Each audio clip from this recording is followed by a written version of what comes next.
अच्छा 1 मार्क्स वाले क्वेश्चन जो है अभी एक्सक्रीशन चैप्टर से question number 1 what are podocytes मिल गया एमसीक्यू में।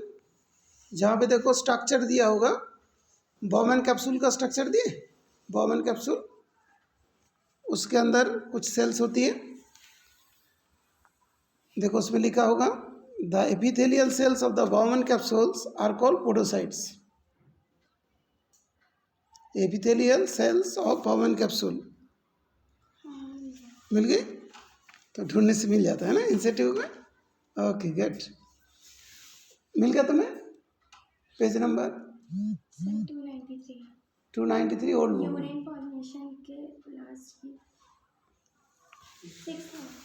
मिल गई। एक बार रीड करो क्या लिखा podocyte. Why is glomerular filtration also called ultrafiltration? इसका आंसर उसी जगह पे मिलेगा मिल गए।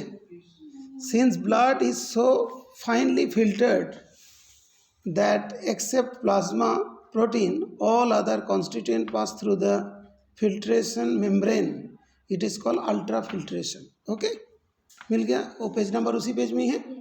Good define GFR glomerular filtration rate GFR quantity of filtrate form by the kidney per minute। Okay glomerular filtration rate का M फॉर क्या glomerular का M for minute. Okay और फिल्ट्रेशन का फिल्ट्रेट। नेक्स्ट क्वेश्चन है what is the value of GFR in a healthy human individual. 125 millilitre पर minute नहीं तो 180 litre per day 180 litre per day ये आसान रहता है 180 लीटर पर डे याद रखना है। अच्छा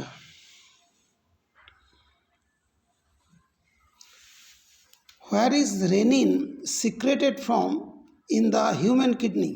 renin secreted from human kidney renin अभी अभी पढ़ा था जे क्या था बेटा जे चेक करो जक्स्टा ग्लोमेरुलर एपरेटस उसमें देखो मिलेगा वहाँ पे रेनिन नहीं यहाँ रेनिन होगा देखो चेक करो मिला सिक्रेशन मिली। Where is renin secreted from in the human kidney मिल गया बेटा नहीं दिया ना ठीक है सब दिया रहता है कभी कभार हम लोग भूल जाते कोई बात नहीं। What activates JGA to release renin renin secrete करने के लिए JGA को कौन एक्टिवेट करता है बोलो ये फॉल तो उसके बाद ये फॉल इन GFR ये फॉल इन GFR तभी वो एक्टिवेट मिल गया ना। ओके सब कुछ मिल जाएगा तीन बुक ओपन होगा तभी ना। अच्छा बिना बुक देख के मुश्किल पड़ता है।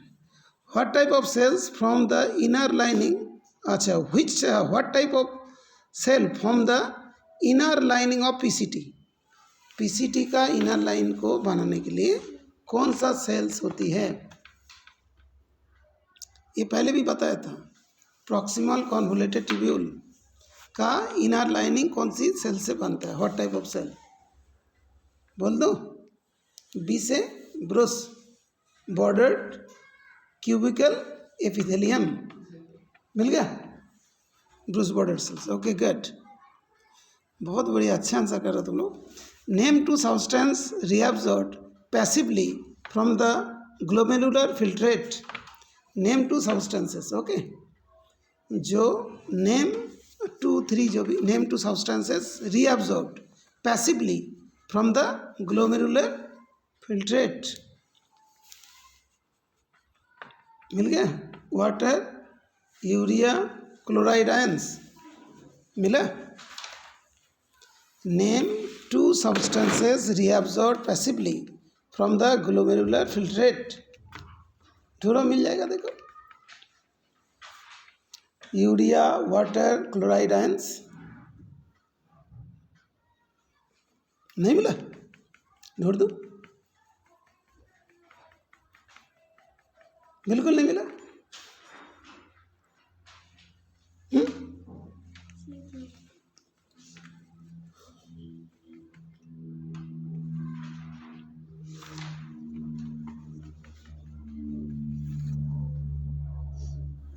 ये तो बड़ी मुश्किल हो गई, इतना ढूंढने के बाद भी नहीं मिला। ओल्ड बुक, हाँ ओल्ड बुक में 294 पेज में, ठीक है ना। अच्छा ओके, नेक्स्ट क्वेश्चन।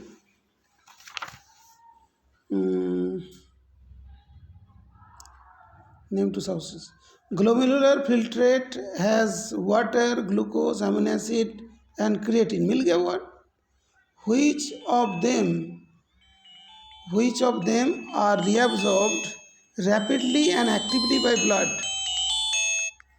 हेलो, ठीक है ठीक है ठीक है।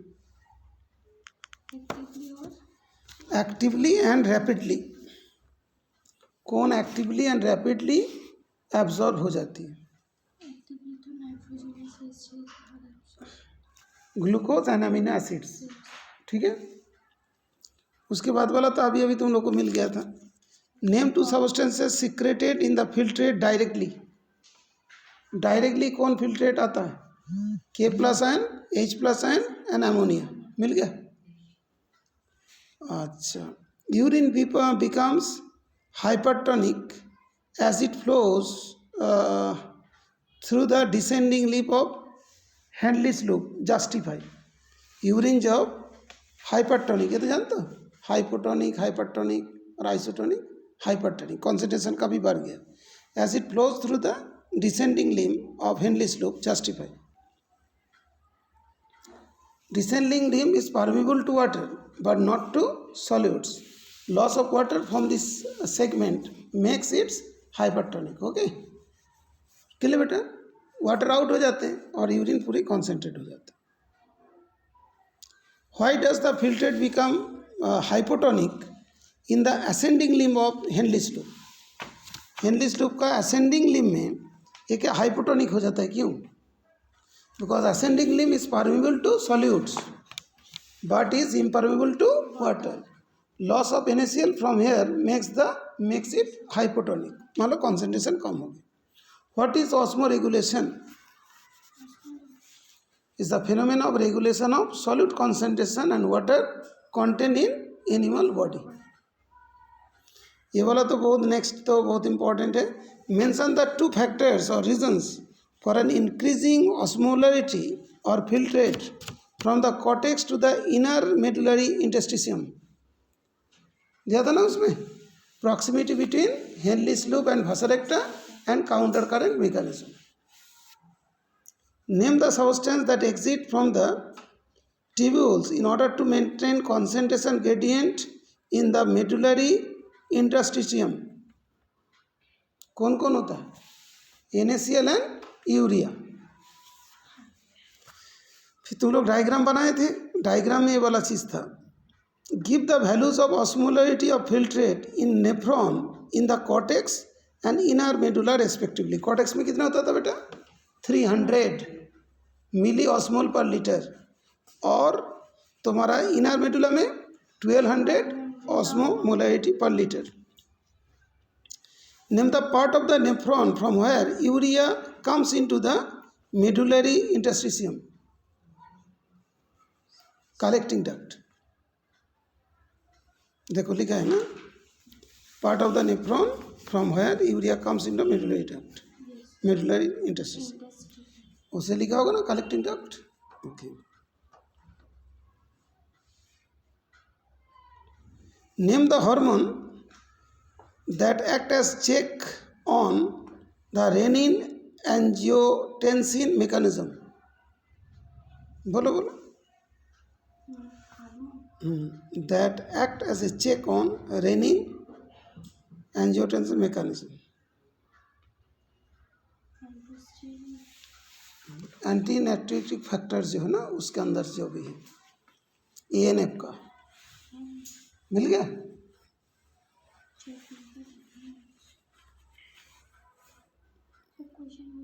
Name the hormone that act as check on renin angiotensin mechanism. Vasodilation नहीं, हार्मोन का नाम बोला, फैक्टर का नाम बोला, ANF होगा, ठीक है। ANF लिखा है कि नहीं? क्या लिखा है ANF? वो क्या करता है?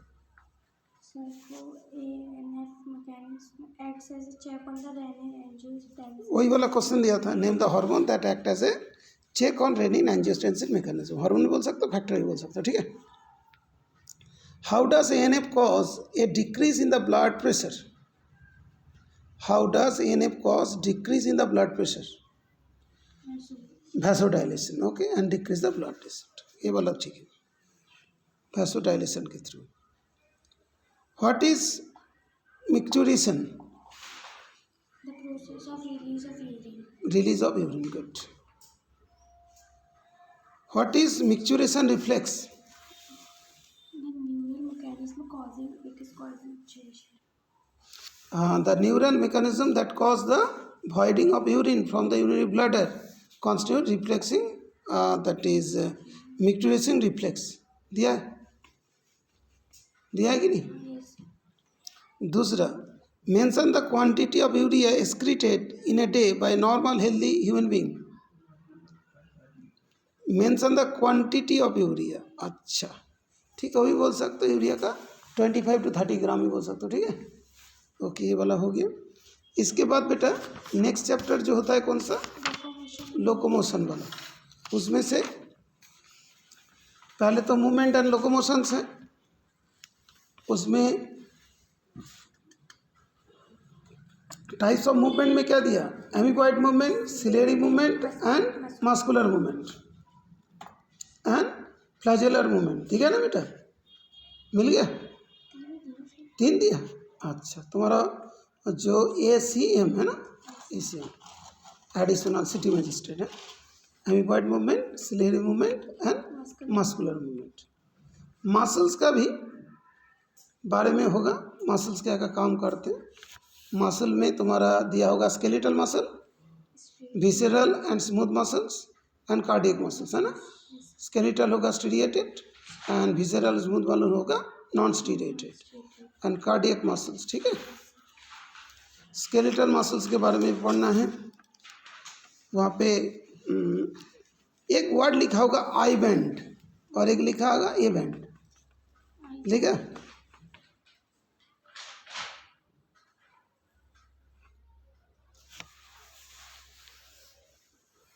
डायग्राम वगैरह में I band, I for what? No, isotropic band, और A band means an isotropic band, isotropic and anisotropic, okay, clear. और आई बैंड और दूसरे साइड में देखो एक एज लाइन लिखा होगा, जेड लाइन लिखा होगा, इसको एक बार पढ़े, ठीक है। उसको एक बार रीड करना, फिर मैं बाद में पढ़ा दूंगा फिर नेक्स्ट क्लास में। अब तो एग्जाम भी आ गया सब। Structure of contractile protein. Contractile protein 2 type का होता है, क्या क्या होता है बेटा? Actin and myosin. एक्टिन लिखा है? हाँ, एक्टिन वाला थिन होती है और मायोसिन वाला थिक होती है। कैसे याद रखो? मायोसिन बड़े लेटर से और एक्टिन में कम लेटर से, थिन एंड थिक, मोटा एंड दिस। ऊपर जस्ट पूछ रहा हूँ, जस्ट। और यहाँ पे बहुत सारे हड्डी है ना, बहुत सारे हड्डी है ना। स्केलेटन जो है, एक होता है एक्सियल स्केलेटन, एक होता है अपेंडिकुलर स्केलेटन, है। एक्सियल स्केलेटन में कितना होता है? स्काल होता है। स्काल में कितनी बोन है बेटा? नहीं, स्काल में ढूंढना पड़ेगा ना। टोटल 29 है। वर्टिब्रल कॉलम में उसको एक बार पढ़ लोगे, ठीक है बेटा। वर्टिब्रल कॉलम, रिब्स, स्टार्नम होती है, और जो हमारा स्काल में जो है ना, फेशियल बोन 14 होती है, क्रानियम में 8 होती है, और ईयर ऑसिकल में 6 होती है और हाइट बोन्स 1 होती है। और अपेंडिकुलर में ग्रिडियल बोन्स होती है और लिम्ब बोन्स होती है। ग्रिडल भी 2 टाइप का होता है, पेक्टोरल ग्रिडल एंड पेल्विक ग्रिडल। ठीक है, ऊपर ऊपर थोड़ा थोड़ा बता देता हूँ, इसको थोड़ा रीड करनी है। जॉइंट्स कितने टाइप का होता है? जॉइंट्स दिया बेटा? जैसे फाइब्रस जॉइंट, कार्टिलेजिनस जॉइंट और साइनोवियल। साइनोवियल जॉइंट है ना। डिसऑर्डर्स ऑफ बोन्स में क्या क्या होता है? Arthritis, osteoporosis and got. ठीक है बेटा, इसको एक बार रीड करना और उसके बाद शायद एक ही चैप्टर बचता है शायद ना। ये नहीं, 2 बचे हैं। केमिकल कोऑर्डिनेशन न्यूट्रल बहुत बड़े बड़े हैं। केवी का एग्जाम कब है बेटा? मार्च में? मार्च के बाद में। बायोलॉजी से पहले कोई गैप नहीं है ना? नहीं सर, पहले सर एक तो केमिस्ट्री का, फिर 6 को फिजिक्स, फिर सीधे बायो में चलो। तो मैथ कब है बीच में? मैथ 12 है शायद, 12 तारीख को। अच्छा अच्छा, तो बायो में छुट्टी है फिर? बायो में सर 8 छुट्टी है। अच्छा ठीक है, उसमें भी हम लोग करना पड़ता। तुम्हारे स्कूल में अभी तक डेट सीट नहीं दी? मैंने बस यही बोलना है कि 28 से शायद। अच्छा अच्छा अच्छा, ओके ओके, ठीक है ठीक है, ओके चलो बेटा, टाइम भी हो गया।